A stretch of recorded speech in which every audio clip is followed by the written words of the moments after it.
नमस्कार दोस्तों, आज हम बात करते हैं हवा की।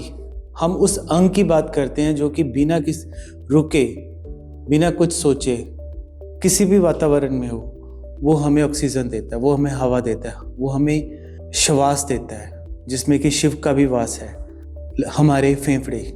ये जो नवंबर महीना है, ये हमारा लंग कैंसर अवेयरनेस मंथ है और हमें पता है कि ये बिना किसी चीज़ के मांगे, बिना किसी रिलेंटलेसली, बिना किसी विचार के ये लगातार हमारे शरीर को ऑक्सीजन हवा दे रहा है। फिर भी हम क्या इसकी केयर करते हैं? पर्टिकुलरली उन लोगों की मैं बात करूंगा जो कि स्मोकिंग करते हैं, और जैसे हम पोल्यूशन में रहते हैं, जो हमारे शहर के पोल्यूशन है, अर्बनाइजेशन का पोल्यूशन है, क्या हम उसकी देखभाल करते हैं? शायद हम नहीं करते हैं।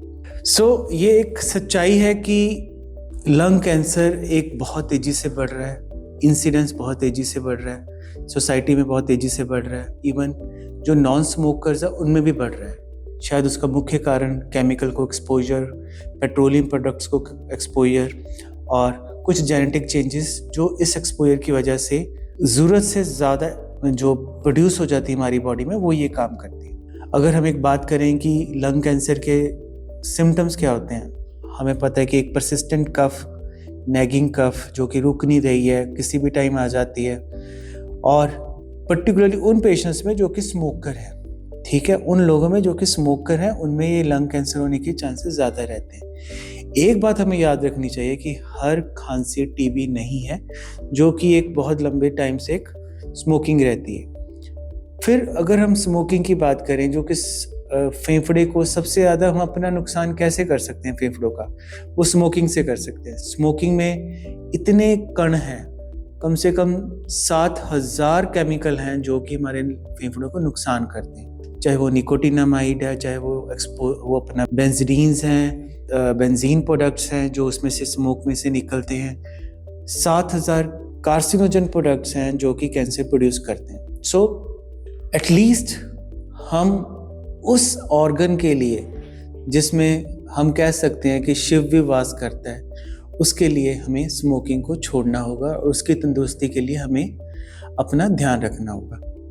दूसरा ये है कि ये ज़रूरी नहीं है कि अगर आप स्मोक करते हो तो सिर्फ आपको ही नुकसान होगा। There is a second hand smoking and third hand smoking. Second hand smoking है कि जो आपके आसपास बैठे हैं उनको भी स्मोक असर हो रहा है।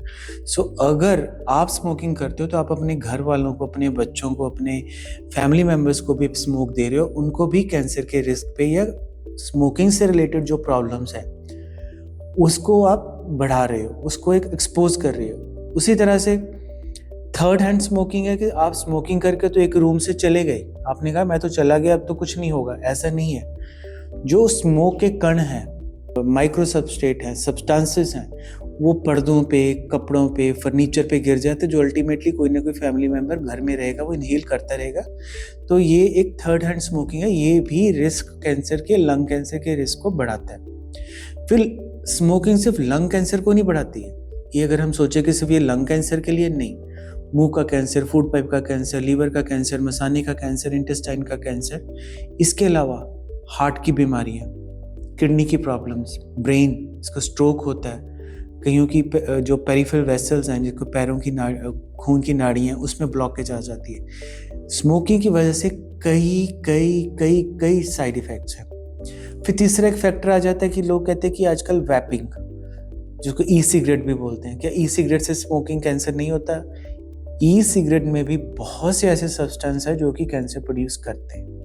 तो अगर हम कहें कि नहीं जी, ये एक हमारा बहुत ही सिंपल नॉन कार्सिनोजेनिक ये एक ऑल्टरनेटिव है, ई वैपिंग, स्मोकिंग से ई सिगरेट स्मोकिंग, नो, ये भी उतना ही खतरनाक है जितना ये है अपना जो नेचुरल, जो ये दूसरा टबैको स्मोकिंग है।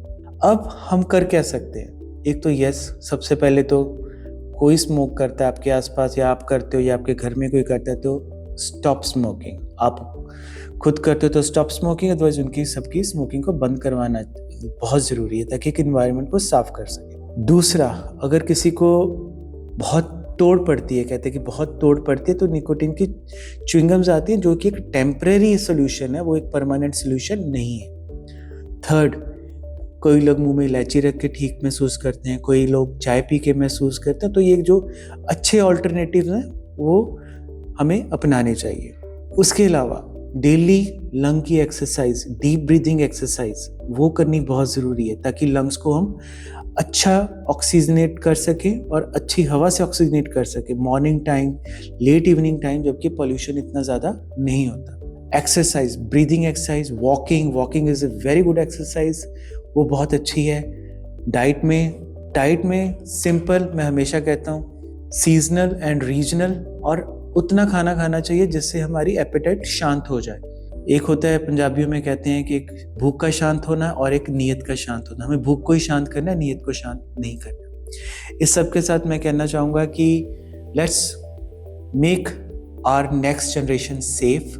उनको हम टबैको का एक्सपोजर ना दें, और ना ही उनको साइकोलॉजिकली उसका एक्सपोजर दें, ना ही उनको फिजिकली उसका एक्सपोजर दें। इसके साथ मैं सबको कहूँगा कि कोई भी आपको सिम्टम लगता है तो अपना चेकअप टाइमली करवाएं, ताकि इस डिजीज़ को जड़ से ख़त्म कर सकें। एक बात मैं बोलना चाहूँगा, आजकल लंग कैंसर में सबको कीमो की ज़रूरत नहीं है। ओरल टारगेट थेरेपीज़ और इम्यूनोथेरेपी से भी ये जड़ से ठीक हो सकता है। इसके साथ मेरा सबको स्वस्थ रहें, मस्त रहें।